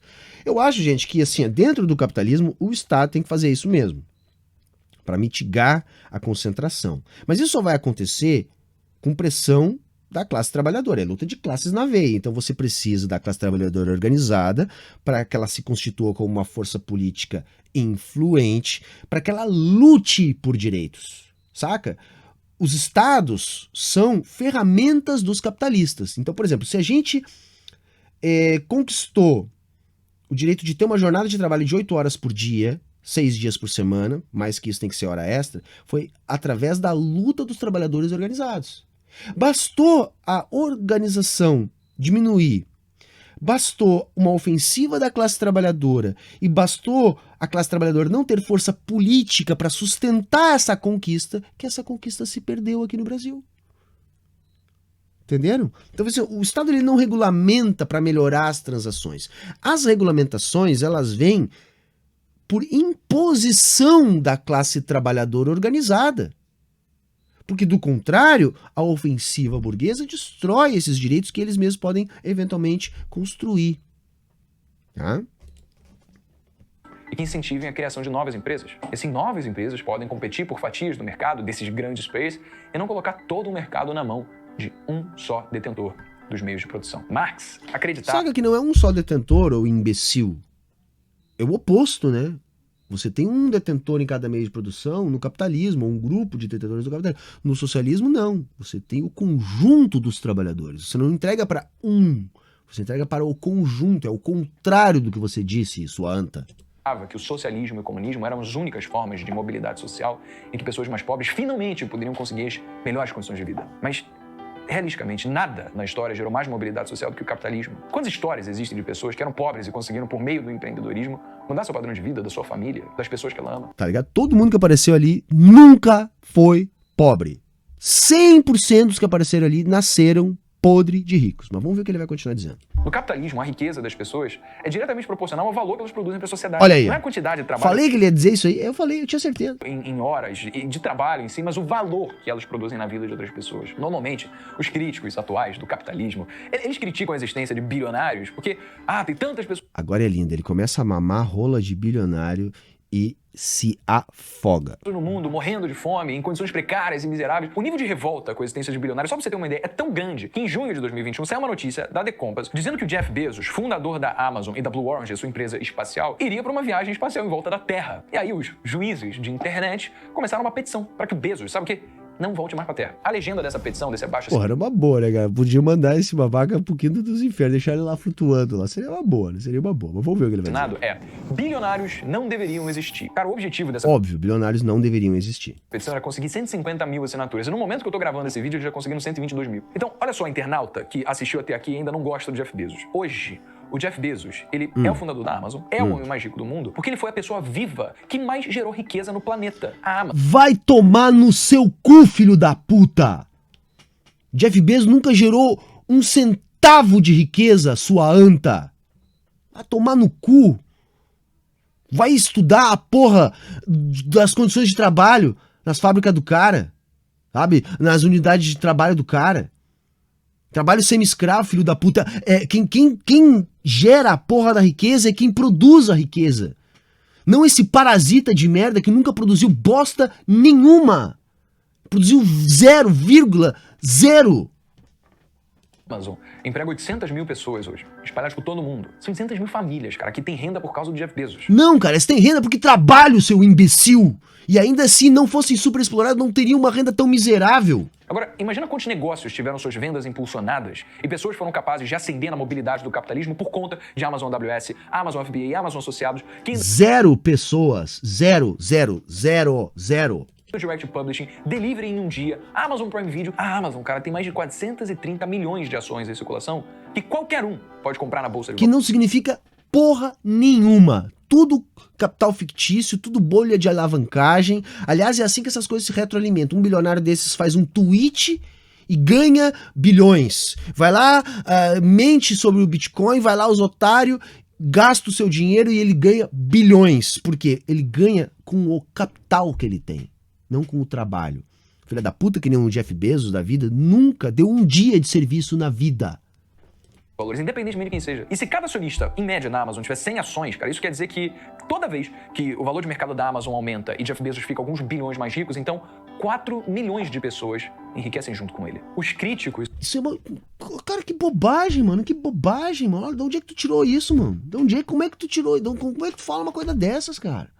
Não, então quer dizer agora que milhares de pessoas ficam mais ricas junto com o Jeff Bezos? Não, vai ficar mais rico somente os gestores do seu interesse. Outros capitalistas que podem ter acesso a esse tipo de mercado. Ele acha como se eu, como você que está aqui assistindo, não, agora eu vou lá e vou comprar ações. Eu vou investir aqui só uns 100 mil ou 150 mil para começar e depois vamos ver o que vai dar, né? Rapaz do céu, a maior parte das pessoas do planeta vivem trabalhando uma vida inteira e somado o que elas conseguem ganhar, não dá 100, 150 mil. Os sociais, porém, não consideram que para criticar bilionários elas estão comentando em redes sociais, que foram criadas por pessoas que hoje são bilionários, utilizando os... Não, as redes sociais foram criadas pelo exército, no esforço de guerra, com pesquisa e desenvolvimento e dinheiro público, caceta. iPhone, que foi desenvolvido também por bilionários. Não, o iPhone também, é a mesma coisa. A tela veio da pesquisa científica do Estado, o celular é uma pesquisa científica do Estado, nada foi criado ali. Ali foi simplesmente aproveitado um nicho de mercado, como tudo, aliás. O Estado pesquisa, desenvolve e depois o capitalismo usufrui. Beneficiando de serviços de rede que também, adivinha, foram criados por bilionários. Essas pessoas, esses críticos de plantão, esquecem... Nada do que ele disse que foi criado por bilionários foi criado por bilionários. Resumindo. Assim, que a qualidade de vida que elas têm hoje só é possível graças à possibilidade de alguém empreender e se tornar um bilionário, oferecendo serviços e produtos que... Viu, assim, ó, a sua qualidade de vida depende do Jeff Bezos dando volta no planeta Terra.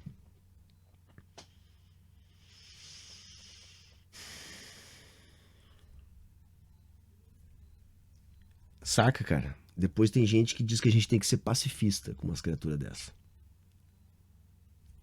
É isso. O que é que faz uma criatura dessa? ajudam bilhões de pessoas. Essas pessoas, esses juízes de opinião, estão tão acostumadas a apontar o dedo para grandes bilionários e culparem eles pela desgraça que eles veem no mundo, quando na verdade eles fizeram... A culpa não é deles, tá? A culpa é da lógica do capital. Eles são o produto dessa lógica. E aí, como burguesia mundial, eles lutam com todas as suas forças para manter essa lógica. Por isso que a gente tem que odiá-los. Porque eles nos odeiam. Eles dependem que a gente continue submisso e desorganizado para poder existir. Porque se a classe trabalhadora compreender o seu papel e se organizar, a gente dá um fim nesses caras igual ao fim que teve o Mussolini, que é o mínimo que esses caras mereciam. Muito mais para o desenvolvimento da humanidade e para a sociedade do que qualquer político ou governo jamais fez. A consequência de alguém, qualquer pessoa, se tornar extremamente rica é que ela agregou valor ao mundo numa proporção muito maior. Não. Essa pessoa se tornou extremamente rica porque ela já era rica e acabou tirando proveito disso para concentrar mais riqueza, porque é a tendência natural do capitalismo. Então, assim, você nasceu rico, como todos esses que você mostrou aí, né? E aí você vira um parasita do sistema. Bilionários são parasitas. Não agregam valor nenhum na sociedade, não servem para nada, são problemas sociais. E, ao longo do caminho, enriqueceu várias outras pessoas também. O capitalismo, sim, pode gerar desigualdade, mas ele é o maior sistema minimizador. Sabe, para cada pessoa que enriquece, como gestor dos interesses do Jeff Bezos, milhares de pessoas são aprisionadas na miséria extrema por causa dessa mesma lógica. Pobreza que já existiu. Então, a verdade é que, no capitalismo, alguns indivíduos são desigualmente ricos, enquanto outros são pobres, mas numa boa é um modelo que permite com que pobres ascendam. É, tipo, pobres ascendam, saca, mano? Assim, ó, se a África é um continente miserável, porque as pessoas não agregam valor. Se há 200 países no mundo, mas só 20 são desenvolvidos, é porque 180 países têm pessoas que não agregam valor. Saca? É isso. Saca?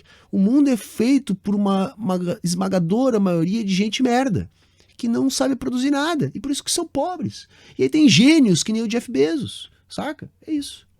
E tornem-se ricos. No socialismo, todo mundo é igualmente pobre. E não há o que ser feito para mudar isso. O modelo gera essa consequência. E caso esses empreendedores que desenvolveram todos os produtos e serviços com que a gente está familiarizado no nosso dia a dia soubessem que elas jamais poderiam enriquecer porque seria instaurado um modelo socialista, então provavelmente assim, quer começar a empreender. Saca?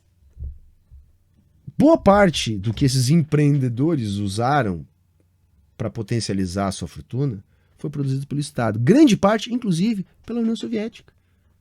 Quer dizer, não tem sentido nenhum o que ele está dizendo. Primeiro momento. E aí, adivinha o quê? Todos nós ainda estaríamos vivendo com a mesma qualidade de vida de séculos atrás. Hoje, cara, a gente tem mais... Isso é uma outra bobagem. Pensa assim, ó. Todas as formas de organização da sociedade produziram inovações tecnológicas, melhoras na qualidade de vida, mais praticidade, mais produtividade. Então a gente teve vários saltos ao longo da história. Não foi só no capitalismo. Pensem, por exemplo, nas sociedades antigas, no que eles foram capazes de desenvolver, no salto de tecnologia que eles deram, saca? Na formação das sociedades antigas, mal se sabia como manipular o fogo. Daqui a pouco eles estavam construindo pirâmides de 50 metros de altura. Mesma coisa depois na sociedade escravista. Olha tudo que surgiu em termos de literatura, de teatro, de esportes. Mesma coisa no período feudal. Né? As universidades, a filosofia, a medicina, saca? O capitalismo também vai ser um período histórico onde muitas coisas vão se desenvolver, porque pessoas desenvolvem tecnologias. Pessoas. Não o capitalismo. O capitalismo não cria bosta nenhuma. O que criam novidades são as pessoas. São as pessoas. Poder computacional na ponta dos nossos dedos como celular do que a NASA tinha quando mandou o homem para a Lua. E quem é que desenvolveu o computador, sua anta? Quem foi? Foi o Bill Gates?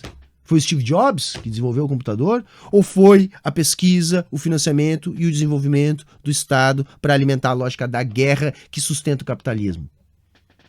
O custo para acessar a informação hoje é tão baixo que a gente mal dá valor à enciclopédia de conhecimento que a gente tem cada segundo e que, principalmente, é acessível para todas as classes sociais. A qualidade de... Isso é uma mentira, né? Disseram que o conhecimento ia se universalizar com a internet. Não aconteceu, né? Porque tem gente que nem tu, que esses algoritmos privilegia, ou porque entende uma forma de jogar com o algoritmo, espalhando desinformação. Na verdade, hoje, eu como professor há 15 anos, eu percebo que os jovens têm mais dificuldades de aprender do que há 15 anos atrás, mesmo tendo muito mais acesso à informação.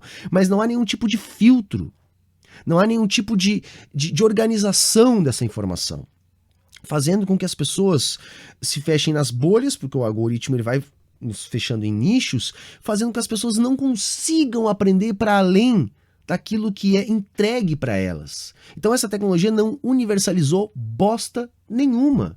Ao contrário, pela primeira vez na história, uma geração está tendo menos inteligência, assim, de modo geral, e falando no senso comum, do que a geração anterior. Notem, quer dizer, esse avanço da tecnologia da informação não se converte em pessoas mais inteligentes. Vida de todas as pessoas em nossa economia é absolutamente beneficiada pela liberalização econômica. Não é porque o bolo é desigual que os ricos ficam mais ricos e por causa disso os pobres ficam mais pobres. Não, liberalização faz com que todos fiquem mais ricos. Isso não... Liberalização que nunca aconteceu em nenhum lugar do mundo, né? Os países ricos nenhum usou de liberalização, usaram de imperialismo, de colonialismo, de protecionismo, de política industrial, de política cambial, de déficits públicos. É isso. Essa é a fórmula do desenvolvimento de 100% dos países desenvolvidos, tá? Isso é uma mentira que contam pra gente. Não pode nos deixar ingênuos e deixar de reconhecer o grave problema social que a gente tem hoje em dia, que é a pobreza. Sim, existe pobreza, e pobreza é um grave problema. Então, sabendo disso, como nação, o nosso objetivo, então, é minimizar a pobreza, dando oportunidades mais iguais. E sabe que quanto mais o capitalismo se desenvolve, mais pobreza tem. Não vem com aquele papinho, mas agora nós estamos acima da linha da pobreza com mais gente. As pessoas estão saindo da linha da pobreza porque elas vivem com $3 por dia.